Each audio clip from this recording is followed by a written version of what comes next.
वाशिमच्या खासदार भावना गवळींनी लोकसभेची उमेदवारी नाकारल्यानंतर त्या नाराज असल्याची चर्चा राजकीय वर्तुळात सुरू होते।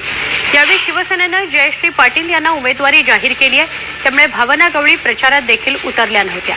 दरम्यान आज पत्रकार परिषद घेऊन आपण नाराज नाही आहोत अशी भावना त्यांनी व्यक्त केली। मी नाराज होणाऱ्यांपैकी नाहीये, पण खंत मात्र आहे। माझ्याकरता पक्ष महत्त्वाचा आहे, त्याचबरोबर जयश्री पाटील यांचा प्रचार सुरू करणार आहे।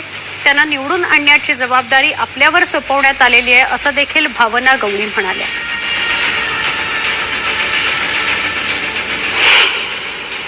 एक गोष्ट या निमित्ताने मी आपल्या सगळ्यांना सांगू इच्छिते की अशा पण चर्चा मी प्रचाराला निघाली नसल्यामुळे झाल्या की मी नाराज आहे। एक गोष्ट आपल्या सगळ्यांना मी या ठिकाणी स्पष्ट करू इच्छिते, नाराज होणाऱ्यापैकी मी नाही आहे। मला खंत जरूर वाटला की मी इतके वर्ष काम केलेत आणि इतके वर्ष काम केल्यानंतर मला एकदमच कसं काय असं होऊ शकतं, कारण बाकीच्या अनेक खासदारांना 5 वेळेला असतील, 3 वेळेला असतील, कोणी 4 वेळेला असतील, त्या सगळ्यांना या ठिकाणी उमेदवारी मिळाली। त्याच्यामुळे मला खंत वाटली। यशस्वी प्रधानमंत्री मी असं म्हणेल, नरेंद्रजी मोदी साहेबांचा नारा आहे 400 पार, आणि त्याला सुद्धा साथ देण्यासाठी निश्चित हे माझं कर्तव्य आहे की मी या ठिकाणी महायुतीचं या आपल्या उमेदवारासाठी काम करण्याच्या दृष्टिकोनातून मी समोर निघालेली आहे। या ठिकाणी आज रोजी थोडंसं 2 मिनिट फक्त बातमी रेकॉर्ड करतो। व्यक्त केली। हे स्वागत। यवतमाळ वाशिमच्या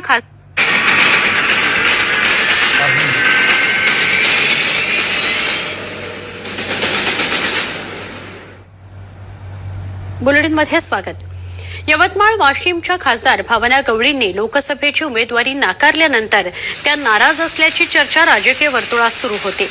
यावेळी शिवसेनेनं जयश्री पाटील यांना उमेदवारी जाहीर केली आहे, त्यामुळे भावना गवळी प्रचारात देखील उतरल्या नव्हत्या। दरम्यान आज पत्रकार परिषद घेऊन आपण नाराज नाही आहोत अशी भावना त्यांनी व्यक्त केली। मी नाराज होणाऱ्यांपैकी नाहीये, पण खंत मात्र आहे। माझ्याकरता पक्ष महत्त्वाचा आहे, त्याचबरोबर जयश्री पाटील यांचा प्रचार सुरू करणार आहे। त्यांना निवडून आणण्याची जबाबदारी आपल्यावर सोपवण्यात आलेली आहे, असं देखील भावना गवळी म्हणाल्या।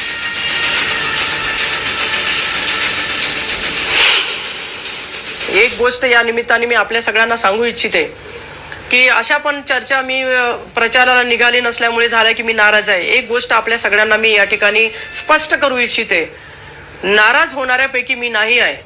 मला खंत जरूर वाटला की मी इतके वर्ष काम केलेत आणि इतके वर्ष काम केल्यानंतर मला एकदमच कसं काय असं होऊ शकतं, कारण बाकीच्या अनेक खासदारांना 5 वेळेला असतील, 3 वेळेला असतील, कोणी 4 वेळेला असतील, त्या सगळ्यांना या ठिकाणी उमेदवारी मिळाली। त्याच्यामुळे मला खंत वाटली।